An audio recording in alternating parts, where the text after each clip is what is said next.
Hello, ladies and gentlemen, and welcome to another edition of Ultra Confusion Thursday Night Hangout. Hello, sir. It is a good time to see you here on the Confusion of Alterness. I, of course, am your host, Charlie. I'm joined once again by the prolificar himself, Zealeus. It is good to see you.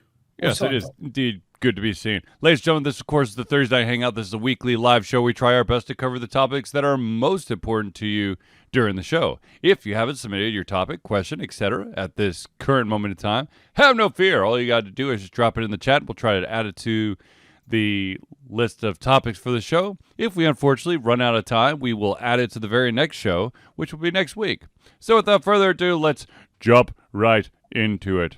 And the first bit of news, I guess, or at least I think, the big topic is the fact that MomoCon happened this past Thursday, Friday, Saturday, and Sunday.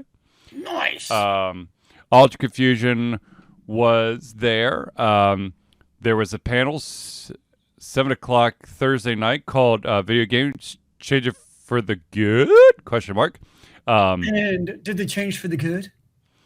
I think that it was a very successful panel. Unfortunately, the audio was kind of crap on the recording, but that's okay. No. Our very good friend Ron Jones from the Indie Cluster jumped in onto the panel, was able to give his 2 cents. We kind of preface it by going, look, here's the deal. Not going to lie, but throughout this panel, we're going to be pushing the fact that you should be supporting indie games. Yes. So, just a heads up, but it's going to happen. You have a former title of a convention talk show that you did. What was that? So you think you finished your indie game? Oh, yeah. So you think you finished it. Right. Well, that was more for the developers. This one was more for the consumers. But anyways, it was a very good panel. It was very well attended, I felt. We had close to 40 people in there. So nice. Ron apparently was a little bit spooked or surprised by the sheer number of people in the panel. But hey, it's not bad numbers for a Thursday night. I know. People getting out of their house on a Thursday night. I don't understand, sir. Now, of course, MomoCon was more than just a Thursday. There was a Friday and a Saturday, and I was extremely excited by the fact that I had 2 special visitors come by on Saturday and help me out, them being my lovely sister Alex and my brother-in-law Joel, though I think that Joel was more intrigued by the fact that they had pro wrestling occurring within, I guess, earshot of where our table was. And there was some pretty impressive stuff. Alex, I did not participate in aggressive karaoke. I apologize. Now, that being said, I was very excited to have Alex and Joel there, and of course, one of our really good friends of the show, who goes by the name Angelus, also helped out on Saturday as well to help watch the table. Unfortunately, because I was flying solo through the vast majority of it, I didn't get a lot of interviews done. I only got 5 interviews done. I was planning to get like 10, but still trying to work out the logistics for that. But so be on the lookout. What's your favorite interview that you did? I have to say, okay, so I interviewed a developer that was creating a game called Operation Zeta, one for Closer Than You Know. There was another one who he had multiple titles there, but his company was called Argent Games. There was a game called Lightbreak, which looked really interesting. And then there was also Voids Don't Bloom. Now, there were a couple other games that I checked out that I wanted to get interviews with. Like I said, I didn't, unfortunately. But hopefully I could work out something to maybe get some digital interviews or, online interviews done as well. So, but that being said, it was a very interesting MomoCon just because it's been quite a few years. And I got to see I got to see Noodle Boy. I, of course, got to see Indie Cluster in all its glory, which Ron continues to do an amazing job with the Indie Cluster. Then, of course, we got to see Dr. Ryan. Are my lights off? It looks like you're actually like in a show with your lights off. You mean in the background? Yes. Yes. No, like there's just no, like I can see your face, but it's like you're in a horror show ready to be attacked by something. Yes. No, those lights are not plugged in right now because, well, it's a long story, but fair enough. They're not plugged in. Therefore, there is no backlight today. Okay. So I'm not totally imagining things. I'm like, it looks different. Yes. The power's out. No, the power's not out. It's just they're not plugged in right now. If the power is out, we would be having this show. My internet's not working. Anyway, so I get my modem. There's no power. There will be a MomoCon 2023. I did have one surprise guest or individual come by my table, and that, of course, is our very good friend Blaine, who now lives in San Francisco. He did come stop by the table, and everything seemed to happen on Saturday. Have you guys played Star Wars Renegades? No. I've not heard of it. Not gonna lie. I have played. What was the one I played? Star Citizen? No. Star Wars Fallen Order, which was phenomenal, and they're getting a sequel. And the rumor is there's going to be two playable characters. So nice. That'll be fun. All right. You played Star Wars, the Lego game. I also been playing that too, though my sons have been playing that more than I have because they kind of take over the Switch. Now, so MomoCon 2023 is going to be amazing. Who is your least favorite Spider-Man actor? Who's my least favorite Spider-Man actor? You know, I have not seen the Garfield Spider-Man. I actually saw it's on Netflix, so I need to watch The Amazing Spider-Man with Garfield to see, like, how does he compare? Okay, so here's the problem with this question. Who is my least favorite Spider-Man actor? Are we talking about actors who've played Spider-Man, or are we talking about actors in Spider-Man movies? Because I think it's implied that Alex means the actual Spider-Man actor. See, I am going to take a more vague approach to this. Sometimes you got to read between the lines. It's like an SAT question. What is the most logical answer?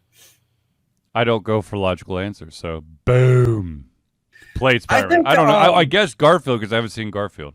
Yeah. I feel like, what's the one now? I forget his name. Tom Holland, but he's done. Tom Holland, but I feel like he gets a little bit of a nudge, maybe unfairly, because of the Avengers. Because he's actually in the rest of the MCU. Yeah, none of them had the MCU to rely on. But when you have him, who's in there with, Tony Stark and Thor and the other guys, I think you get a rub that Garfield and Tobey Maguire did not get just by the fact you're there. Okay, so Eve chimes in and says she doesn't like Tobey. To be honest with you, I think Tobey in the later movies is just trash. I think if you're talking about... The first one was good. Yes, exactly. I think if you're talking about Spider-Man actors who kept the awesomeness, then it's definitely Tom Holland. Of course, he had the back of the MCU and being an Avenger. Yep. But like the Tobey Maguire movies just got goofier and goofier. It's kind of like what happened with the end of like the Batman series before The Dark Knight, where it just got like neon lights and nipples on costumes. Well, yeah, if Tobey Maguire was, a decade later and he had the MCU, I think it'd be a different discussion. But at a certain point, the writers kind of came out, like, started losing steam. And also at a certain point, it becomes a cash grab where it's like, well, and plus Sony actually contractually, one of the reasons it's continued making these Spider-Man movies is in order for the Spider-Man theatrical character to remain under the Sony intellectual property stewardship, they had to come out with a Spider-Man movie every X number of years. So because of that, there's not a chance in hell that Sony was going to go out, like, more than a couple of years without a Spider-Man movie, no matter how bad it is, because they weren't going to lose the rights of basically having the Spider-Man movies. I thought that. Well, I guess I thought that was more X-Men, but you're probably right. It's probably No, Spider-Man. it's definitely that, because remember there was a lot of discussion of whether or not the current Spider-Man of Tom Holland would actually be in the MCU, because so the speculation is Sony is like, wait a second, we can get a shit ton of money for this. Yep. And so there's the negotiations going between Sony and Marvel well, I guess now Disney, to try to keep, obviously Spider-Man coming back into the Avengers fold, and Sony wanted to get the money for it. Thankfully, Sony's smart, because that would be the dumbest thing. No, we don't want lots and lots of money. Have you heard how Doctor Strange was supposed to come out pre-Spider-Man, so there is some confusion in the movie? Okay, so the Doctor Strange, the was it the Multiverse of Madness or whatever? There definitely is already a lot of debate around that movie, simply because he remembers Peter Parker in the movie, apparently, and the No Way Home, the last Spider-Man movie, kind of makes it a little difficult for that to be canon. So I could see that. I haven't seen basically a new Marvel movie since Avengers Endgame, because I haven't been to a theater since COVID hit, and I don't have Disney Plus. Well, maybe you should get Disney Plus, so you could fix that problem right there. Believe me, it's getting more and more tempting, because good Lord, are they filling up with the MCU shows on Disney. Well, and the Star Wars shorts as well. They're pretty good too. True. Yes. I mean, obviously I haven't seen them, but everything I hear is that they're pretty freaking good.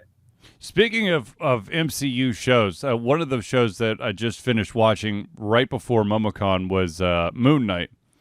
And it was killing me that I couldn't find someone at MomoCon that could explain the ending to Moon Knight for me, because it's still driving me nuts. Have you searched the internets? I'm scared of searching the internets for conspiracy fan theories, because that goes down a very dark, deep rabbit hole. There's actually usually some pretty good YouTube ones that actually do like a decent overview without going too far down the rabbit hole, as far as like, what does the ending of the show actually mean? No. It's just how does that actually that shouldn't have worked the way that the ending happened. It shouldn't have worked without one big caveat. But anyways, I have to continue to be vague, because don't want to spoil spoilers for the rest of us. Exactly. But speaking of, I guess, big name movies that aren't easily available unless you're willing to pay the money to, like, lots of money to actually stream it, or you've been to a theater. It's already been announced that there will be a Sonic 3.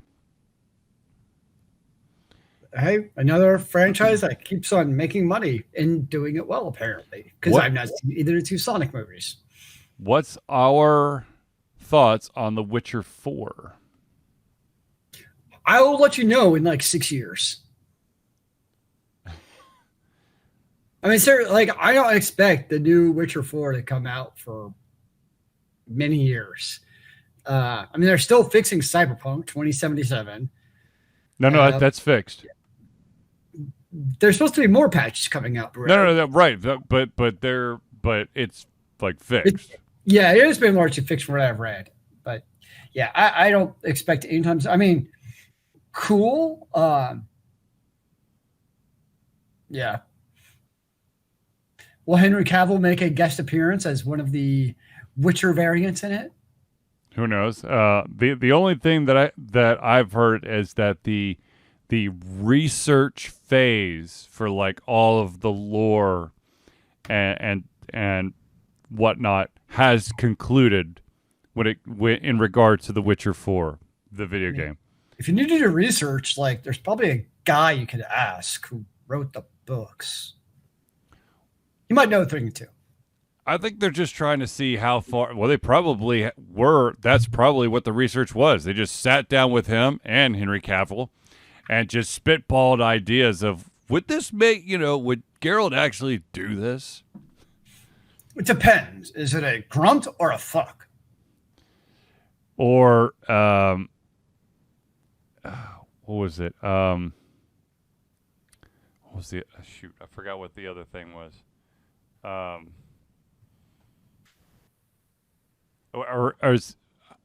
they going to try to incorporate some of the TV show into the next game? I don't know. I could see them trying to kind of keep that separate. How do you feel about the new Street Fighter? I honestly don't know anything about the new Street Fighter. Or for the new Harry Potter that movie for that. Street Fighter, the Harry Potter franchise. I want to say I sort of saw something about that. I think the problem for me is that when it comes to, well, first of all, I suck at fighting games unless I can button mash to my heart's content. Wasn't there that panda game? Kung Fu Fighting Pandas or something? Kung Fu Paws of Fury. There you go. That was an amazing game. I mean, pandas have paws, it follows. That was, but that was a Super Nintendo game. But it was awesome. No, I mean, I know it was many years ago. It was an awesome game, though. Paws of Fury, man. Because it's the only one you're good at? No, I mean, I was okay with Guilty Gear X2 because you have those. All right, it seems that Auburn Jules, Georgia Tech, wants to chime in and says Moon Knight was better than Hawkeye. I don't know if I agree with that. I mean, I think that Moon Knight definitely, like, the action pace was definitely higher up there than Hawkeye, but I kind of fell in love with the dog named Pizza. Having a healthy, animal sidekick always has its pluses and shows. Let's be honest. Touche. But going back to the okay, she responds, it was way more creative and fun.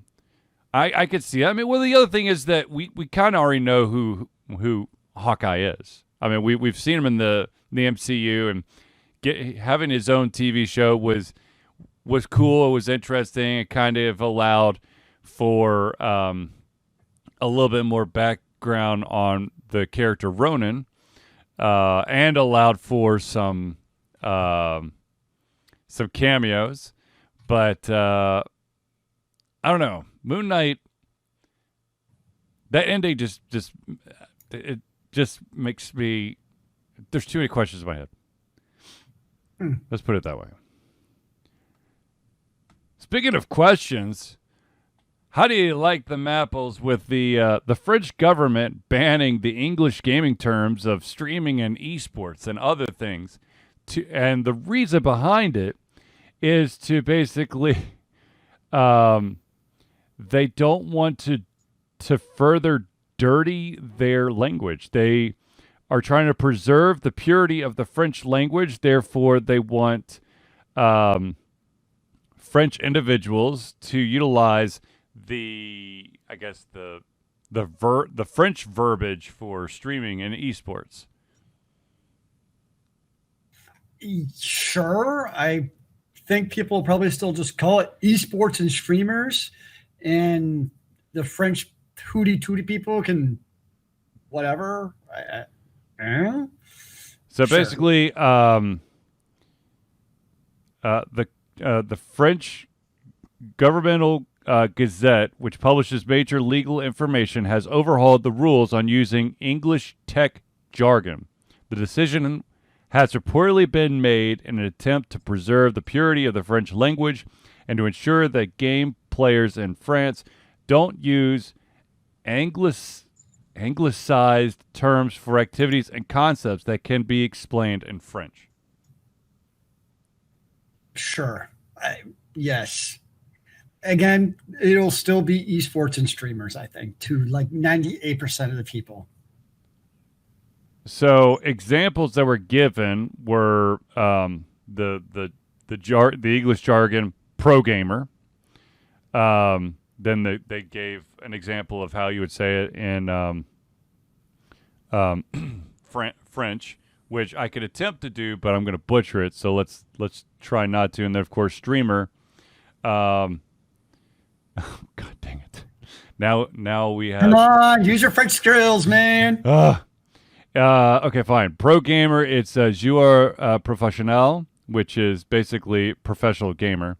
Hey, And it's then better than I would have got. streamer is joueur amateur en direct, which roughly translates live player host. And cloud gaming, they would jeu video en nage, which I guess is whatever. So, you know what? I'm kind of expecting something like out of Demolition Man, where there's like a little thing that listens to what you're hearing. And kind of like Sylvester Stallone, every time you curse, like we give you like a little fine ticket. It's the same thing in France. Everyone's kind of like, every gamer is going to have like a little thing installed like in their microphone. Mm-hmm. And it's going to be listened by the French government. If you don't use the proper term, you're going to get like a fine from the government for not using correct e-gamer terms. What do you think, sir? That's a little crazy, and that sounds more Russian or Chinese than French. But by the way, ladies and gentlemen, the reason why, if you're listening to the podcast and you're wondering why there was a little bit of peer pressure to try to attempt to do the French words, is because there is a native French speaker who joined the chat, and so I felt obligated to at least attempt to do. Clark says, what games are we excited about coming out soon? I know for a fact there is a game that is coming out that Zealeus probably has put aside a ton of money for, and it is the game is called Stray, and it is a cyberpunk cat game where you solve puzzles by leaping, scratching, and pushing things off ledges. Why do I need a game when that's just like real life? That's just what happens when you just sit there. Because you get to be the active participant, not the cleanup crew. Oh, well, there we go. I mean, it could be Diablo Immortals, which came out today. Okay, speak to me, brother. I mean, I tried it for like an hour, and I will say, at least to start with, there's no microtransactions nagging. But everything I've read about the game, because of course I've looked into it, is basically like once you get like into end game, it basically becomes microtransaction hell. And that in order to basically do like the content to actually give you good gear, you either need to purchase like gems to allow you to do it, or you have to do crafting, which is capped, by the way. You have like a limited number of caps you can do for this in-game gem to be able to do the content. So basically the thing I've read is it's basically once you get through like the main 10 hours, it's basically a giant cash money grab. So Activision. Yeah, I think that's crazy, right? Like it's like the screenshot on the website was like, you've seen it, every free-to-play game has it, where it's like you can get the 18,000 gems for only $99. I'm like, just give me the full game for like $50. It'd still be a better deal. Stuff like that. That's where I get annoyed. Just a little bit. Clark, But it's already been banned in a few countries in Europe because of the loot boxes. I'm surprised that we don't have a lawsuit yet. Well, I'm sure there are. We just, we got to wait for news coverage to pick it up.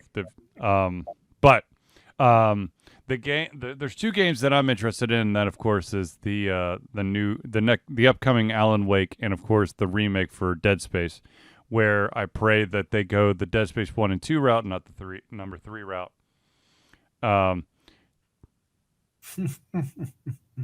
Not going to answer that question. I mean, technically, we're a different age every day. We age by day. Will I be the same age next Thursday? As Zealeus has so eloquently put it, we're older each day. So no, I will not technically be the same age next Thursday. Some of us may be like Benjamin Button for all you know. We go back in time. Oh boy. That would be interesting. By the way, for those who were wondering, Street Fighter 6 has been confirmed for 2023. I could never like get the combinations down because I remember it was like Killer Instinct. It was like 40 button combinations, like sequences, in order to do well. Yeah, I don't. The problem is that I just don't have enough time to master the combinations because it's all about timing. Mm-hmm. And I always those like quarter circles paired with, like a 3-button combo and then like a back quarter circle, and then a forward. It just didn't make sense to me. I'll leave it to the young 16-year-old kids on Adderall. Sure. So a couple of weeks ago, we talked about the fact that there is a live action Twisted Metal TV show coming out, and Anthony Mackie was attached to it. At the time, I think everyone was reporting that Anthony Mackie was going to be Sweet Tooth, which just didn't make any sense to me and a lot of other people. Well, it turns out that Anthony Mackie isn't actually going to be playing the part of Sweet Tooth. Anthony Mackie is actually going to be playing the part of. Let me make sure here. Where is it? Anthony Mackie will be playing the part of John Doe, an amnesiac who talks as fast as he drives. Doe has to drive across a post-apocalyptic wasteland to deliver supplies to an outpost and will be aided by car thief Quiet while being pursued by patrolman Agent Stone. Kind of sounds like Mad Max, the television series. So I'm picturing a giant like crossing desert wasteland with a rock guitarist on the front of this vehicle. So the car thief Quiet is being played by Stephanie Beatrix, who plays she's Rosa Diaz in Brooklyn Nine-Nine. Oh yeah. And Agent Stone is being played by Thomas Hayden Church, which I guess the most the big nerdy one that you would know. He's Sandman from the Spider-Man series. There's like a bunch of other references for me, but they probably aren't as big of a reference as Sandman from Spider-Man 3. I'm actually somewhat intrigued by the names associated with it now. Now, they do have the voice of Sweet Tooth nailed down, and that will be voiced by none other than Will Arnett. Nice. Okay. Which it makes a lot more sense than Anthony Mackie voicing Sweet Tooth. It's just Will Arnett's got that crazy, weird voice he could do. They should have got you. I've heard your crazy voices. Well, I do have crazy voices, but I don't think it's exactly what they're looking for. That's disappointing. Excuse me.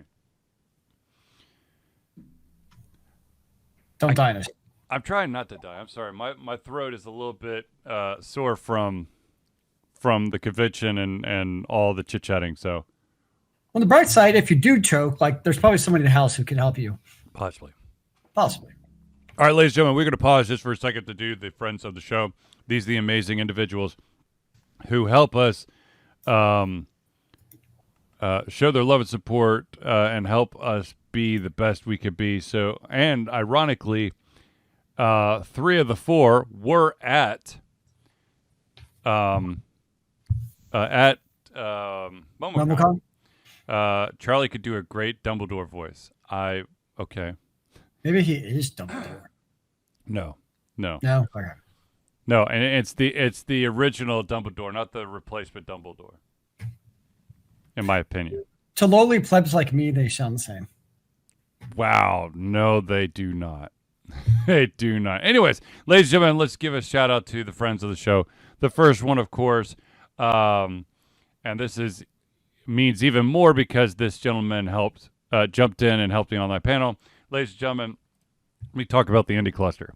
The Indie Cluster is an organization of independent game developers that want to gain exposure by being involved in the community. They collectively journey to popular conferences as a traveling booth to help gain attention for their games. They make partnerships in local communities to bring games to the mainstream mindset. They highlight local, unusual, and rare concepts to challenge the paradigm of the common. They also host events to teach kids and minority groups about game development to hopefully one day enter the industry themselves. For more information, go to indiecluster.com.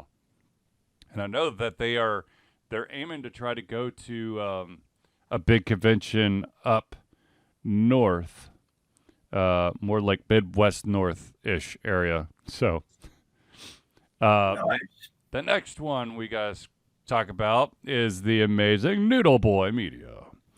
Founded in 2015 by Andrew Trent, Noodle Boy Media, previously WhatKid47 Media, is your choice for professional photo shoots and panel recordings at conventions, which is exactly what he did at MomoCon.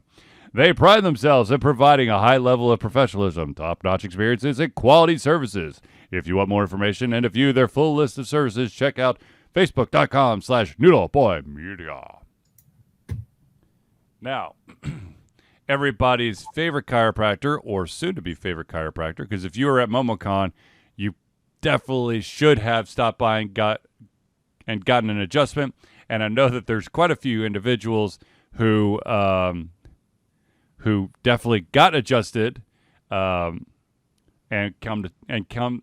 went to talk to me about it because I was the featured customer, so I had a nice picture and banner at his desk, and that, of course, is Hero Chiropractic.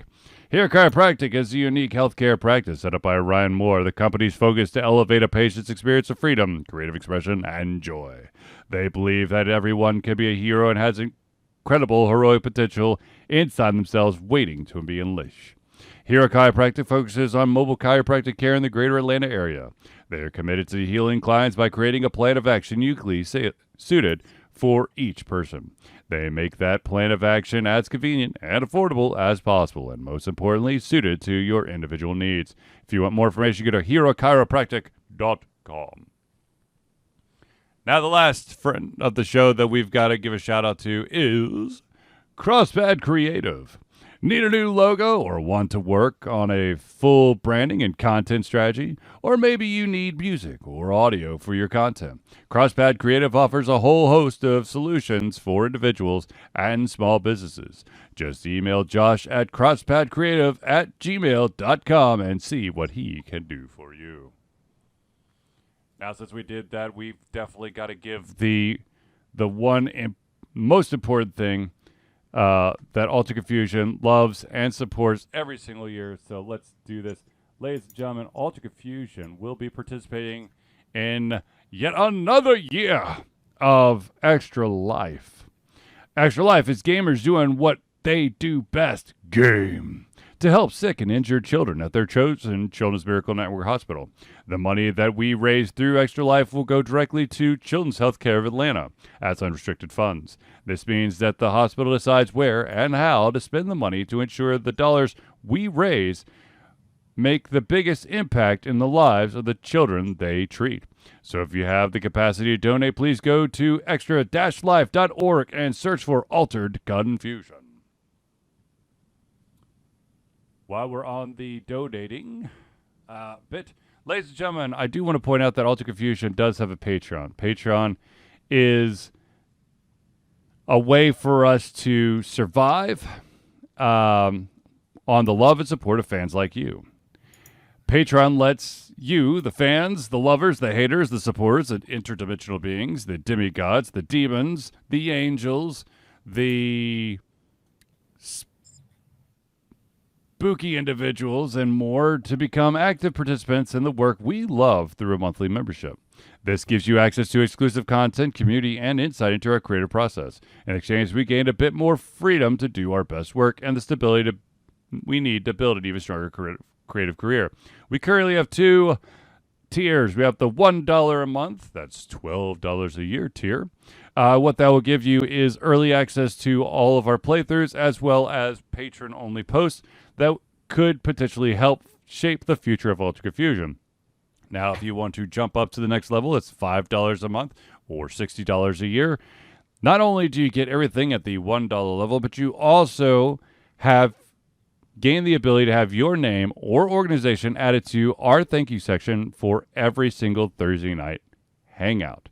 So if you want to be a patron today, go to patreon.com/AltaConfusion. Patreon spelled Patreon.com. There you go. Okay. So there are some hot button topics that continuously come up the past, well, forever, I feel. Forever, And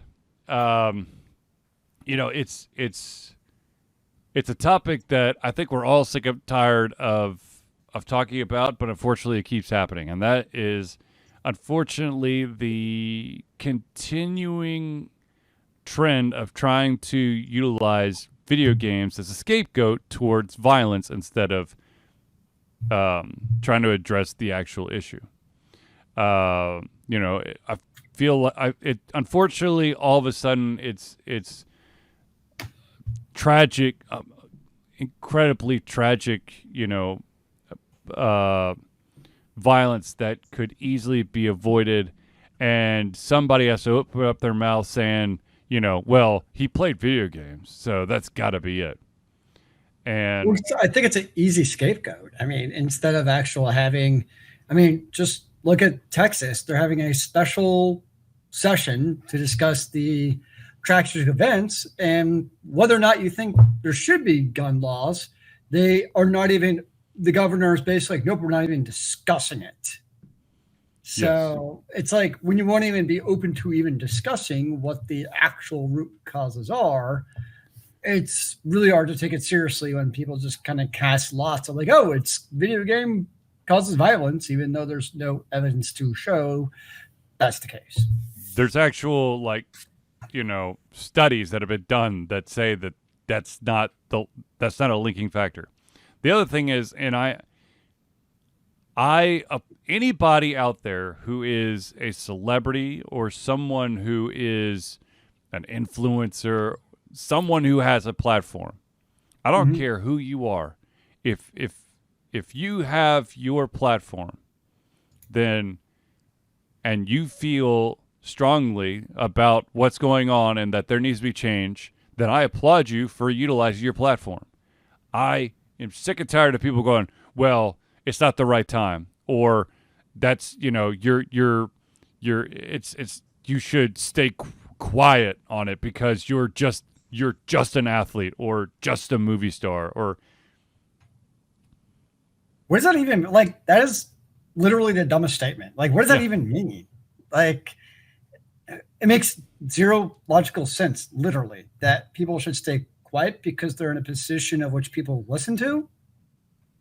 You would think that an individual who has an audience should utilize their ability to, you know, talk to their audience, and nothing changes if it's not talked about. And guess what? The beautiful thing is, if you don't like what, I'm just throwing him out. I actually don't know what his stance is. But say LeBron James is all like, hey, we need to ban guns everywhere. That's his prerogative. And guess what? If you don't agree with him, you don't have to listen to him. It's really not that complicated. Like I don't really listen. It's not something like I'm being like, oh, look at me, I'm cool. I don't listen to a lot of celebrities because that's just not something I'm into. Like, it just never has. And so, like, what their stances are. So it's really not, and it's not like I go out of my way not to, by the way. It's just something that I don't look at. So it's really not that hard, where if you don't think that they should be using their platform to discuss politics and whatever, you don't have to listen to them. You can just change the channel, not go to tmz.com and listen to them. You can really pretty easily avoid that if you think that they should not having that platform in the first place. Yes. That's mind-boggling in its own. It's like, look, everyone's entitled to their own opinion, but you're not allowed to actually, if you have the ability to actually mass, spread your opinion, you're not allowed to if you don't follow under some weird ass guideline rules that that are made up on the spot. Well, notice it's only also they only say that when it's people they disagree with. Yes. Like they're more than happy to have Chris Rock come play at the RNC because he plays his, God bless America music. More power to him, whatever. But like they have no problem with that. You mean Chris Rock? Oh, I mean, sorry. You said Chris Rock. You mean Kid Rock? Kid Rock, yes. Oh boy, not this again. Totally different. Yeah, so Kid Rock, I mean, he's the staple of the RNC, whatever. I don't care. Like, I'll listen to his old rock songs because they're entertaining to me. But they have no problem with him or, there are other ones out there. I don't know who they are, to be honest.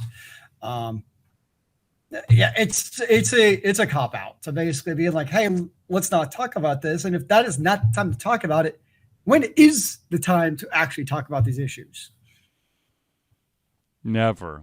Ignorance should blanket us all into stupidity. Unfortunately, there's a lot of people out there who actually think that's a good thing. I know. That's truly the scary part. Yes, it is. Anywho, can we find another fun topic? Why have fun? We just be angry all the time, sir. Well, this one's not really fun, but there is a prominent YouTuber who, and we've seen this before. This has been happening a lot recently, where you have IP owners trying to get their music knocked off of YouTube channels. Yep. And a prominent YouTuber who apparently has prided themselves in having a very large Nintendo music library on their YouTube page has received, I believe it was 500 copyright strikes from Nintendo. So they're removing all their Nintendo music. Now, they're not going to remove all of the music. I mean, they're just anything that's Nintendo related is gone. They immediately gone, but they're not closing their channel. And the thing that usually sucks to me about that kind of stuff, and obviously at the preface, Nintendo's on the right to do that. Yep. Most people acknowledge it, but it still doesn't mean it doesn't suck. I think the part that to me that sucks is I look at it took years, but about 2-3 months ago, Square Enix released on their YouTube channel basically all the Final Fantasy XIV music they could listen to for basically free as much as you want. Before that, you had to scavenge and find stuff. So I guess to me, that's kind of where I draw the line is, okay, now that Final Fantasy XIV music, it's all there to listen to from the Square Enix, YouTube page. Now I feel a little bit more generally like, okay, yes, go through that route. But Nintendo, who's notorious for also not then releasing that music in easy to consume fashion, that's where it gets a little bit frustrating when they start shutting down these different services when they don't themselves make it easy to do. It's kind of like what happened, post Napster is when you started getting things like Netflix and Pandora and Spotify is in large part piracy went down because now it's very easy to consume media content versus when you make it difficult for the consumer, that's when people are going to go out of the way to maybe not do it legitimately because it's not an easy way to do it. And frankly, not that I would know about it, of course, but it is easy to pirate stuff. What? That's what I've been told. If you say so. I mean, like myself, like most people our age, when I was in high school and college, I did try using like the Napsters and that stuff.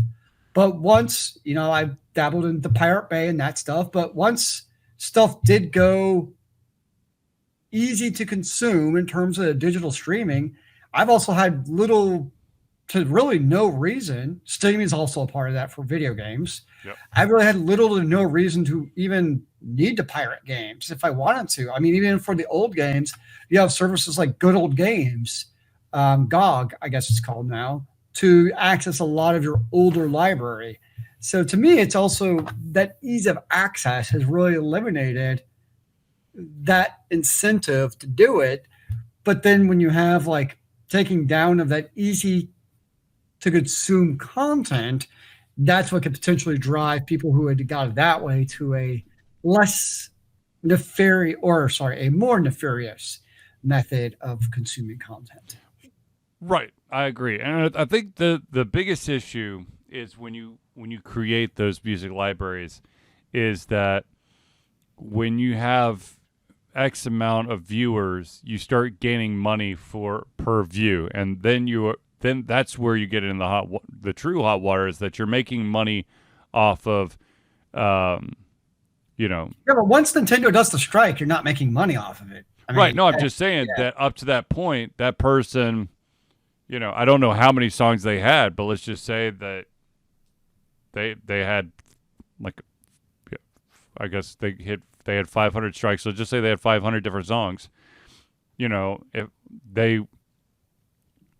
the beauty of having so many viewers or subscribers is that you start gaining, monetary value per view. Yeah. And so then that's where you get a lot of angry IP owners, especially Nintendo. Nintendo no likey anyone making a single cent off of their stuff. You must be the authentic Nintendo. Unless you buy a shirt at a convention that is not licensed. Yeah, that's to be honest with you, I'm surprised that Nintendo just doesn't have any convention that is over a certain size.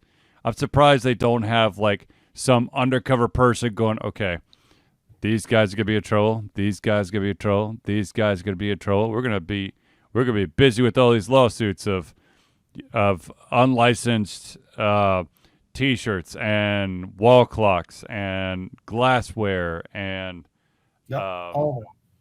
Because I mean, Mario and Nintendo and Zelda, those are obviously really big ones. Yep. They always see the conventions. Yep. With all the different wares you're mentioning.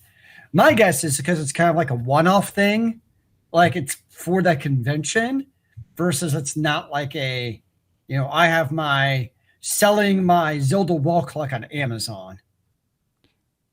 Right, but at the same time, I wouldn't even give, I don't think Nintendo would give you that kind of wiggle room. Oh, well, if you're only doing it at this convention, then you're opening up, because that there's going to be people who will do that. Okay, so here's and unfortunately, I do not know the answer, but commissioned work. So you've got you're paying someone to create, I don't know, like a Zelda, Mario, Sonic crossover piece. That's Nintendo owns two of those. Well, actually, I guess Nintendo might actually own Sonic at this point, for all I know. Who knows? But I mean, commission pieces. They're creating artistic representations of IPs they don't own. That's, oh my gosh, that's a rabbit hole that I don't think I'll ever truly understand. I mean, my guess is, without being a lawyer either, is yes, at some point legally Nintendo could go after those, but is it also worth it? If it's popular enough work, I guess commission work would be a little bit tougher. If it was like mass produced, like we made 5,000 5 million shirts. Yeah. With, I don't know, Zelda kissing Princess Peach. That's a little bit. Yeah, I think that's where probably they would draw the line, is that mass production outside of that one or two times that you're doing it per year. Yeah.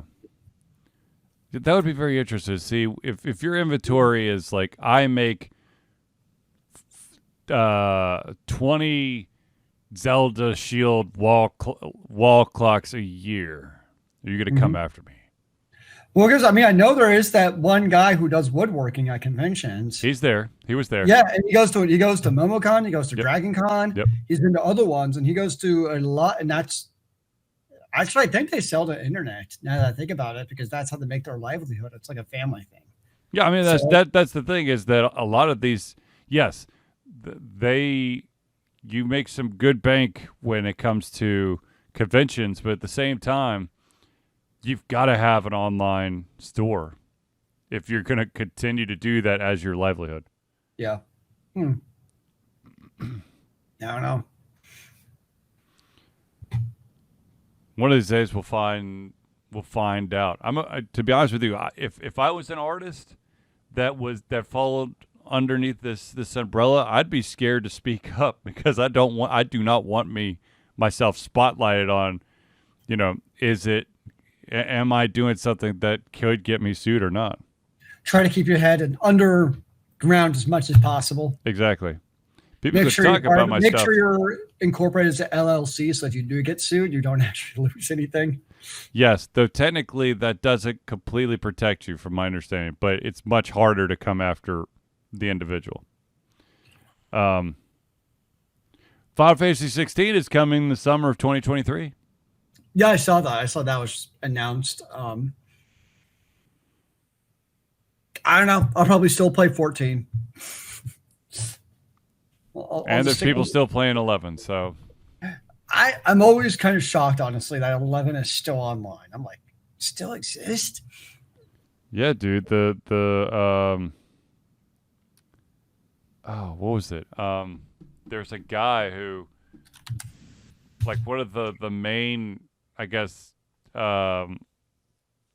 producers on it, like, even asked, he kept hearing all these rumors about there's a potential shutdown, and finally Square Enix came out and said, no, you good for now, keep doing what you're doing. So hooray for that. Yeah. Curious, are they still releasing so it's 20 years old? That's kind of impressive. Yeah. Yeah, that's the super crazy thing. Yeah, and you still got campaigns and stuff. So new version updates still coming out. So they're still doing content. Shazam.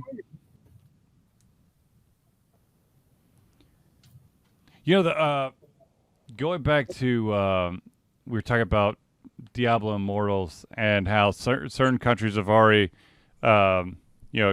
stopped it because of the loot crate, the gambling thing.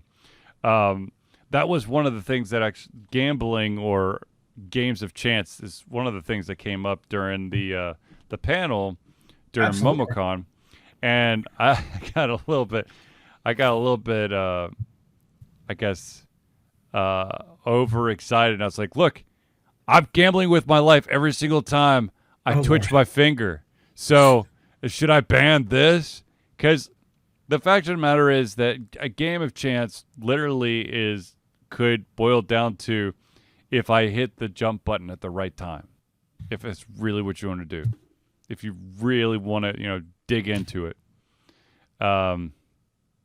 Because the thing is with this lawsuit that is going through the state of Arizona with digital card packs, and if that were, I'm almost 100% sure that thing is going to be swatted down. But if digital card packs were seen as gambling, holy ballsack, the ripple effect of that would be insane. Because I immediately, I and Zealeus as well, Yep. we actually collected physical cards in card packs. I mean, hell, you get baseball cards and football cards.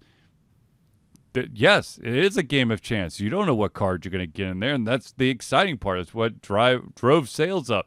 Maybe you'll get that special rookie card for an excellent athlete that it's going to be worth millions later on. We're gambling. I mean,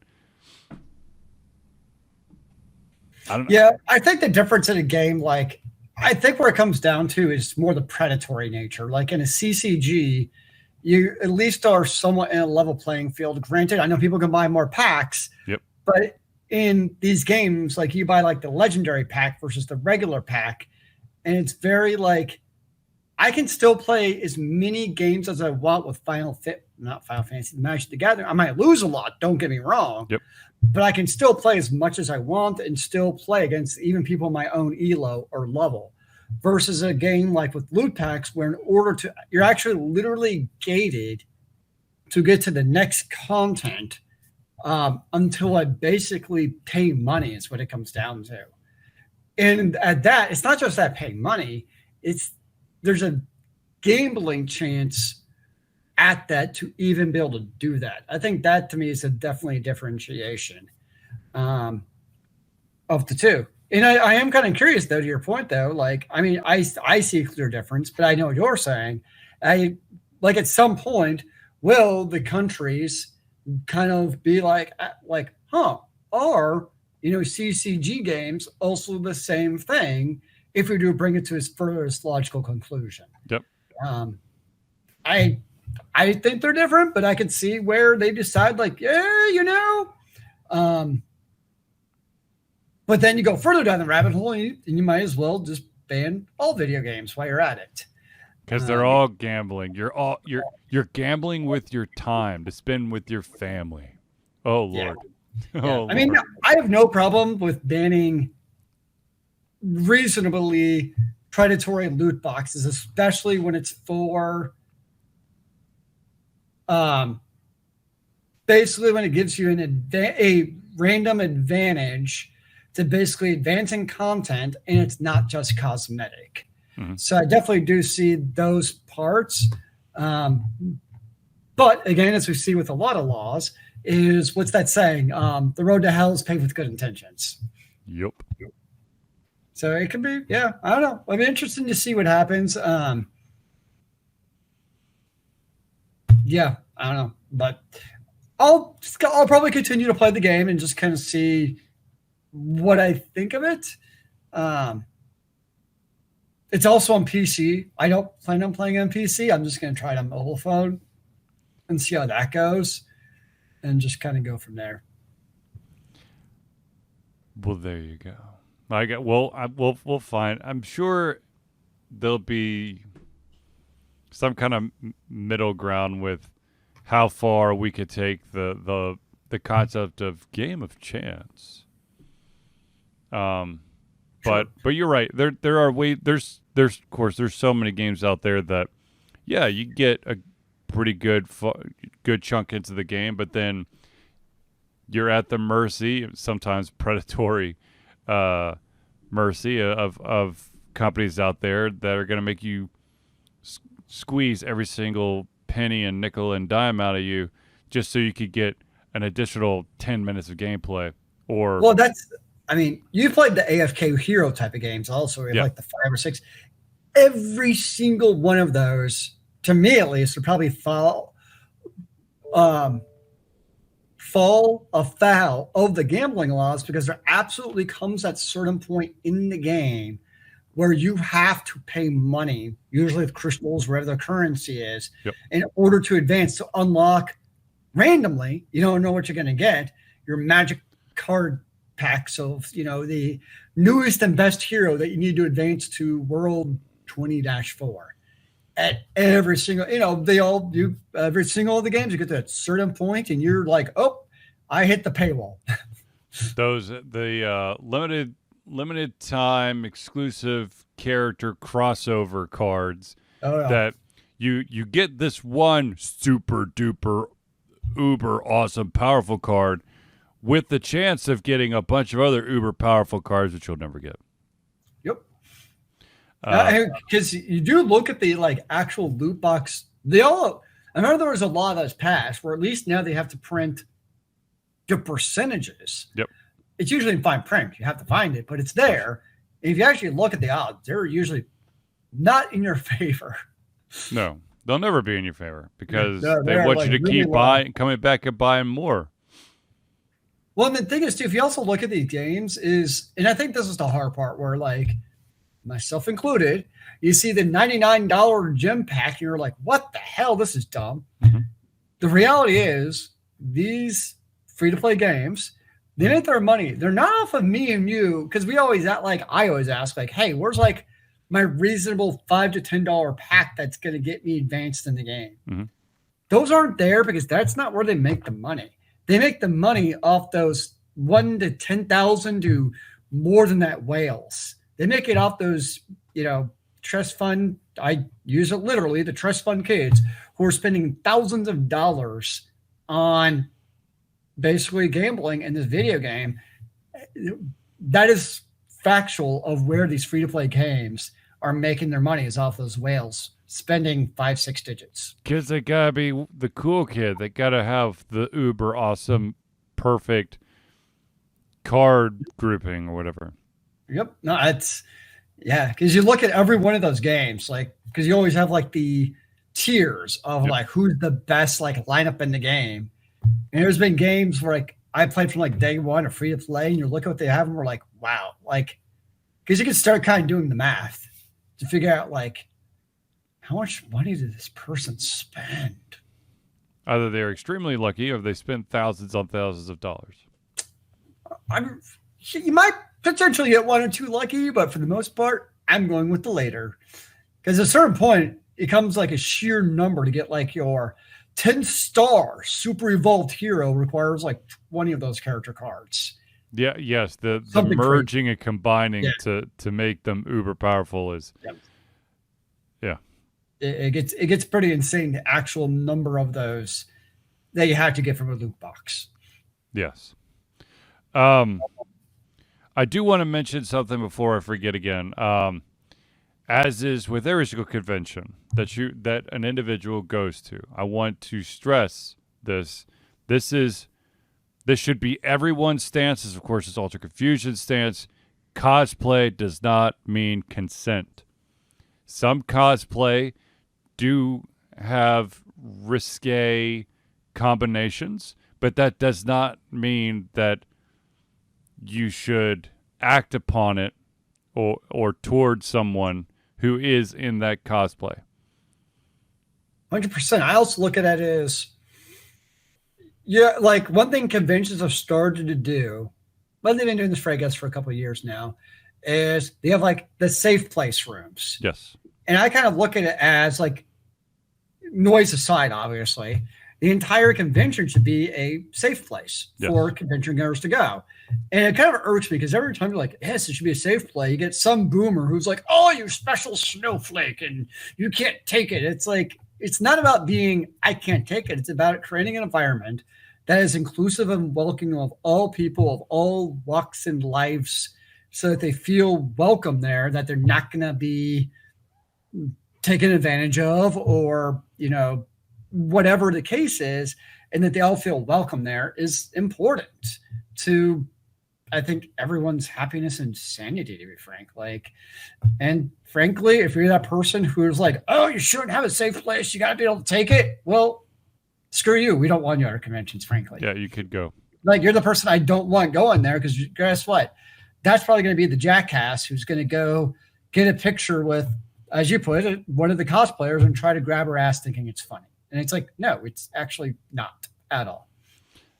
I also do want to point out that to anybody out there who does cosplay, you guys are amazing. Okay? Because you're not only have your fandom, but you're actually visually showing it off. I know that there are certain people out there who are like, an individual shouldn't dress up as this character or that character, or they don't have the body type, or they're the wrong gender. Grow up, people. Like, it's if you truly are a fan, you support fellow fans of that IP. The people going after an individual because they might be a little bit larger, or they don't have a big enough bust, or they are the wrong gender. is ridiculous. You know, we're there to share our passion and our love, not to bring people down. If you want to do that, stay at home in your dark room, probably in your mother's basement, and you can, bitch and moan about how someone misrepresented or a certain character that's your favorite. But here's a fun fact. Everybody sees things in the world differently. Everyone is open to their own opinion and their own interpretation, and we should support anyone and everyone who has the confidence, the courage, and the passion to cosplay. Or put it another way, don't be a dick. Yes, that too. I mean, very simply put. I know why it's so complicated in today's age, or any age. It's not just today, but just in general. Don't be a douche, and it's cool.